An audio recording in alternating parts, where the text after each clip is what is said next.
Today my topic is terrorism. Don't panic. I want to discuss the general overview of terrorism.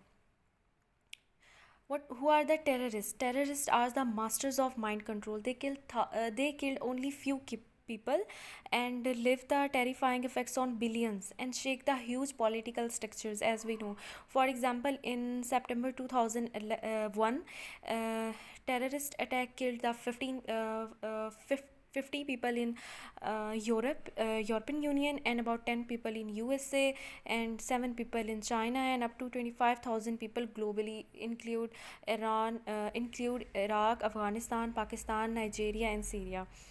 So today my topic is why they have so much huge effect and on the world. Um, for example, if we remember the 9/11 attack, Al Qaeda knocked down the twin towers of World Trade Center. The attack involved not merely the towers but other two actions, particularly successful attack on the Pentagon. But we never talk about Pentagon. If the 9/11 operation it was definitely a controversial military campaign. Pentagon. Al Qaeda managed to destroy the parts of enemy's central headquarters, killing and wounding the senior commanders and analysts.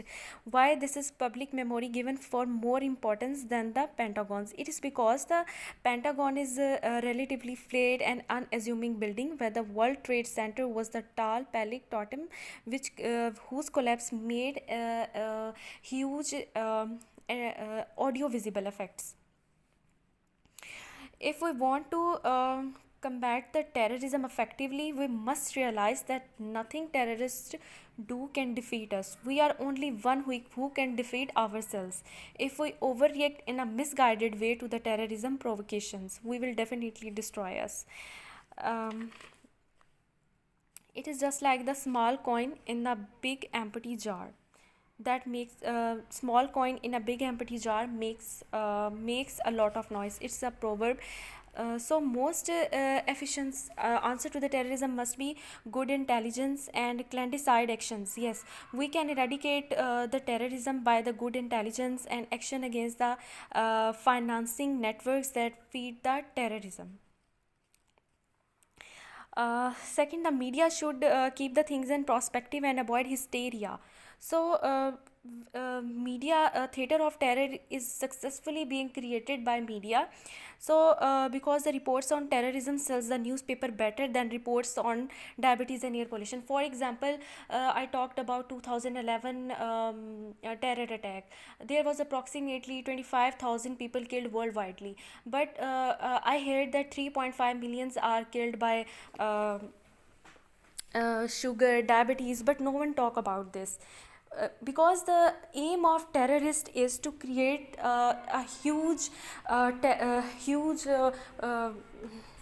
huge they want to frighten the people through by killing only few people. So today terrorism is most if we have yes, we allow our imagination to be captured by terrorists, then overreact to our own fears, definitely terrorists will succeed. If we free our imagination from terrorists, react in the balanced and appropriate way, the terrorism can be eradicated. Present day terrorism is merely a theater. Future nuclear terrorism, cyber terrorism, bioterrorism should impose much more serious threats and demand more drastic reactions from the government. In the last 2 decades, USA has spent trillions of dollars and political capital on its war on terror. George W. Bush, Tony Blair, Barack Obama, and the administration have done a lot against the terrorism. The money and capital investment in the fighting terrorism is a huge amount, but no one talked about the global warming, AIDS, poverty, in peace, prosperity, are forging the better ties with Russia and China.